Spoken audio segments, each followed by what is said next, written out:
Sa pagkataranta niya ay nakalimutan niyang paupuin ito. Oh, I'm sorry. Sandali at ipaglalabas lang kita ng maiinom.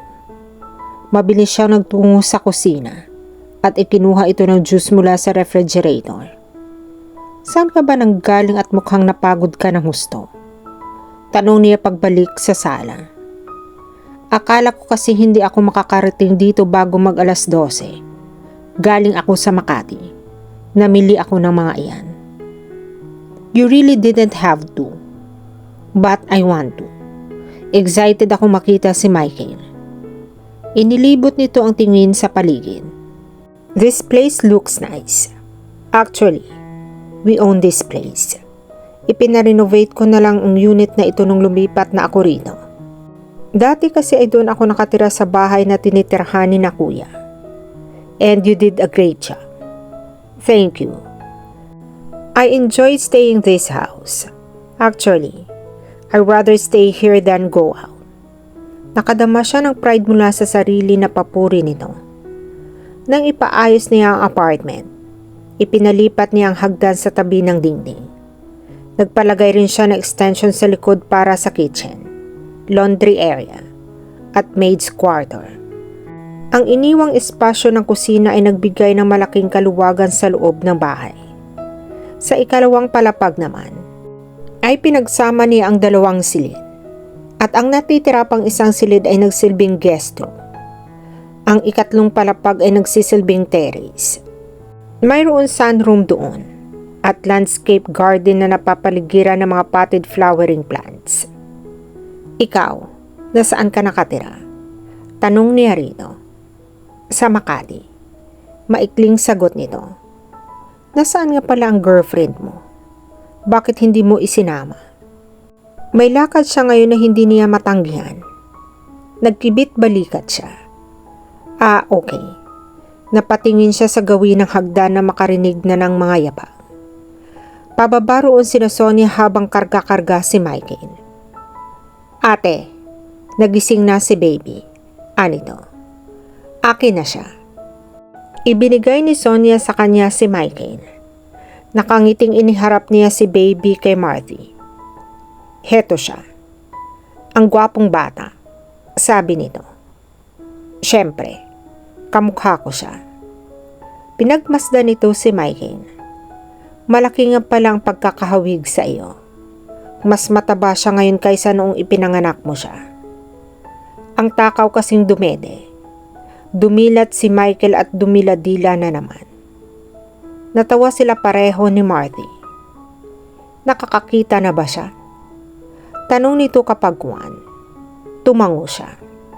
Nakangiting tinunghayan niya ang kanyang anak. Walang pagsidla ng kaligayahan ang idinulot nito sa kanya. Nataranta si Marthy nang biglang umiyak si Michael. Umiiyak na. Bakit? Natawa siya sa reaksyon nito. Nagugutom na siya. Saka naiinitan siguro. Sagot niya. Would you mind kung akyat muna ako? I have to feed him. Sure, no problem. Thanks. Sandali lang ako. Tinungo na niya ang hagdan. Binibreastfeed niya si Michael. Ayon sa doktor, ay mas mainam iyon kaysa sa baby formula. Nang mabusog si Michael ay muli silang bumaba. Nadatnan niyang nagbabasa ng dyaryo si Marthy. Ibinaba nito ang binabasa na makita sila. Do you want to hold him? Tanong niya. Nag-alangan ito. Hindi ako marunong kumarga ng bata. Lumapit siya rito at inilipat sa bisig nito si Michael. Tila naninigas ito habang karga ang kanyang anak. Halatang takot na takot ito. Mas mapikat pa yata iyong baril ko kaysa sa kanya. Komento nito maya-maya. Naaalarma ito nang gumalaw si Michael. Natawa naman siya. Naupo siya sa tabi nito. Just relax. Ganyan lang talaga siya. Kailan nga pala siya bibinyagan? Sa next week. Isa ka sa mga ninong, di ba? Siyempre. Ngayon pa ba ako tatanggiin nakita ko na itong gwapo kong aanakin? Nakangiting sabi nito. Akin na muna si baby para makakain na tayo, sabi niya rito. Tinawag na rin niya si Sonia. Ibinigay ni Marthy sa kanya si Michael. Nagtungo sila sa dining table at sabay-sabay na silang kumain. Marthy, ilang sasakyan ang pinapapalampas mo? Buong umaga ka na yatang nakangiti. Nakangiting tiningnan ni Marthy ang kasamahang pulis na si Freddy. Kasama niya ito sa traffic division. Karaniwan ang doon na naa-assign ang mga baguhang pulis na katulad niya. Hindi naman pare, may naalala lang ako, sagot niya. Sino? Si Kenya mo? Linggo kahapon. Siguradong magkasama kayo. Komento nito habang inisa-isa ang mga tiket na mga nahuli nila kaninang umaga. Hindi pare, hindi kami magkasama. May iba siyang lakad kahapon. Hindi lang niya masabi rito ang nagiging malabo na ang lahat sa pagitan nila ni Kenya. Gusto sana niya itong isama kahapon sa bahay ni Roxanne. Ngunit nagalit lang ito sa kanya. Ang nais lang naman niya ay makilala nito ang babaeng tinulungan niya sa daan. He should have known better that Kelly never cared about the little things in life. Paano nga ba niya nagawang mahalin ang isang babaeng katulad nito? Loved her.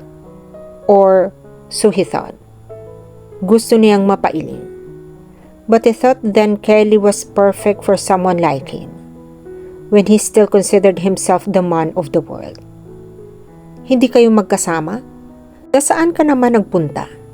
Untag ni Freddy. Pinuntahan ko si Roxanne. Bahagyang ngumiti ito. Kahapon na ba iyon? Anito? Iyon yung babaeng pinanganak mo, hindi ba? Dinala ko sa hospital. Iyon na nga. Tiningnan ko yung baby niya. Cute ba? Tumango siya. Napangiti siya nang maisip si Michael. Kapag Juan ay napalitan iyon ng magandang mukha ni Roxanne. Parang hindi naman ngiti ng lalaki para sa batang iyang ginagawa mo. Yung nanay yata ang dahilan kaya maganda ang mood mo. Puna ni Freddy. Medyo. Mabait kasi siya. Lahat naman sila mababait sa simula. Napangiti siya rito. Nag-away ba kayo ng girlfriend mo? Actually, wala akong girlfriend ngayon. Ikaw. Kunot noong tanong niya. Kasabayan niya ito at hindi halos nalalayo ang edad nila sa isa't isa. Wala nga. Huminto ito sa ginagawa at tumingin sa malayo.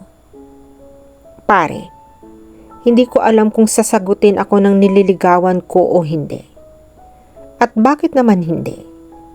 May karibal kasi akong businessman. Mayaman at mukhang seryoso rin sa kanya. Iiling-iling na sagot nito. Matagal na ba kayong magkakakilala? Hindi. Nasa special weapon siya. Kunot noong binalingan niya ito. Nililigawan mo si Monica? Tumango ito. Anak ni General Abuse iyon, di ba? Baka mapasubo ka niyan. Hindi ko nga alam kung sasagutin ako. Pare, maganda si Monica. At sexy pa. Kapag sumakay na sa motorsiklo niya, napailing siya.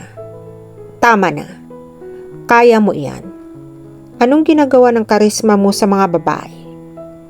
Umiiling na yumuko ito. Minsan nga, naiisip ko na talaga sigurong hindi niya ako type. Hindi mo iyon malalaman kung hindi mo itatanong sa kanya. Ikaw, ang nanay ng batang iyon, baka sumabit ka roon. Single mother siya. Aba, at mukhang interesado ka talaga. Huwag mong sabihing ipagpapalit mo si Kenya sa kanya. Call off kami ngayon ni Kenya. But he knew it was as good as breaking up. Mahihirapan na siguro silang magkasundo. Bakit? Nagkibit balikat siya. Ewan ko ba? Kung kailan na pag-uusapan na namin ang tungkol sa pagpapakasal. Parang nagiging magkaiba na kami sa lahat ng bagay. Parang hindi na niya ako maiintindihan. Ikaw naman kasi. Ang ganda-ganda ng dati mong trabaho. Mayaman ang pamilya mo.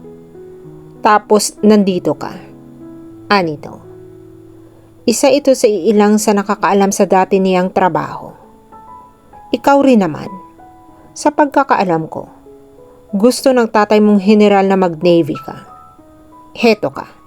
At nagpupulis. At least, hindi nalalayo ang tinutumbok ko. Ikaw, computer.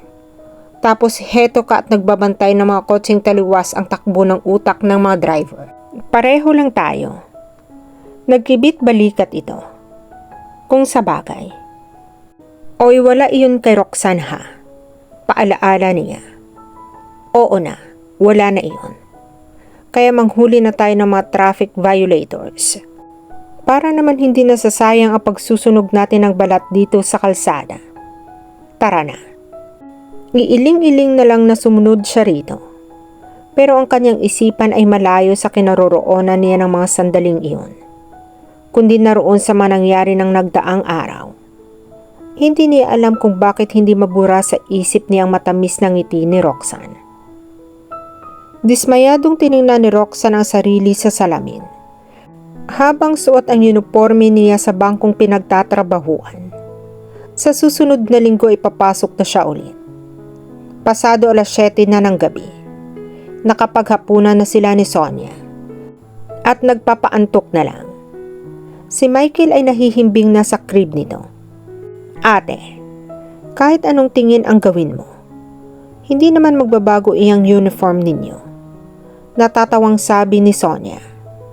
Nakaupo ito sa couch sa kanyang silin at may hawak na magazine. Iniisip ko kung ipapaplansya ko pa ang mga ito sa iyo o magpapagawa na lang ako ng bago. Pero, di ba? Sabi mo noon ay magpapalit na kayo ng uniform. Pwede naman sigurong hindi ka na muna mag-uniform hanggat wala pa ang iyong bago. Suwisyon ito. Hindi na iba ito sa kanya. Kaya malaya nitong nasasabi ang opinyon nito. Masyado na ba talagang masikip? Nakakunot noong tiningnan niya muli ang refleksyon sa salamin. Hindi naman. Ate, kailang ikaw itong pintas ng pintas. Kailangan ko yata talagang mag-gym. Nadidismay ang sabi niya. Napatigil siya sa pag-ikot sa harap ng salamin. Nang may maulinigan siya. May tao yata sa labas. Baling niya kay Sonia. Tingnan mo nga Sonia. At baka ang mga anak lang ni Kuya. Tumalima naman ito. Ate, may bisita ka. Anito pagbalik sa kanyang silid. Sino? Si Mrs. Lina. Nakasimangot na sagot nito. Saglit siyang natigilan at napatingin muli sa salamin. Nang marinig ang pangalan ng mama ni Samuel. Bababa na ako. Dito ka lang. Huwag mong iwanan si Michael. Sabi niya kay Sonia. Tumango ito. Katulad niya ay nagalit din ito sa pamilya ni Samuel. Hinubad niya ang kanyang uniform at nagpalit ng maayos na damit. Kahit na kinakabahan ay taas noo pa ring bumaba siya ng hagdan. Mrs. Lani, sambit niya nang makita ang ginang. Ngumiti agad ito sa kanya. May kasama pa itong 2 lalaki. Namukhaan niya ang isa sa bunsong kapatid ni Samuel. Bakit ho kayo nakapasyal? Good evening, Roxanne. Maluwang ang ngiti na bati nito. Kamusta ka na, iha? Mabuti naman ho, sagot niya. Pilit niyang iniignora ang galit sa kanyang dibdib. Bakit ho kayo napadalaw? Mag-iisang buwan ka na palang nakapanganak. Hindi ka man lang nagsabi, iha. I didn't think you needed to know. Matatag na sagot niya. Pero anak ni Samuel ko ang anak mo. Actually ho, hindi ko nakita ang pangalan ng anak ninyo sa birth certificate ng anak ko. Hindi ko masasabi na anak niya si Michael. Sarkastikong sabi niya. Pilitin man niya, ay hindi niya kayang pakiharapan ito ng maayos. Gusto kong makita ang apo ko. Mataray ng sabi nito. Nag-uutos ang tinig. Natutulog na ang anak ko at hindi siya pwedeng istorbohin. Napag-usapan na natin ito noon, Roxanne. Gusto kong kunin ang apo ko. Wala kayong karapatan sa anak ko. Mariing sabi niya. Mas magiging magandang buhay niya kung nasa poder namin siya. At magiging tulad siya ng anak ninyo na walang sariling paninindigan. Pagkatapos ay patatakbuhin niyo rin ang kanyang buhay. Sarkastikong tumawa ito. Ayaw kong makipagdiskusyon sa iyo, Roxanne. Lalaki ang anak mo at anak siya ni Samuel. Dapat lang nasa amin ang bata. Kailan pa kayo nagkaroon ng karapatan sa isang illegitimate na bata at nakasunod ang apelido sa akin? Akin ang anak ko at wala kayong magagawa roon. Akin siya. At dito na po nagtatapos ang part 4 ng ating kwento. Sabay-sabay po nating abangan ang susunod na kabanata. Be good, be safe, and God bless po everyone.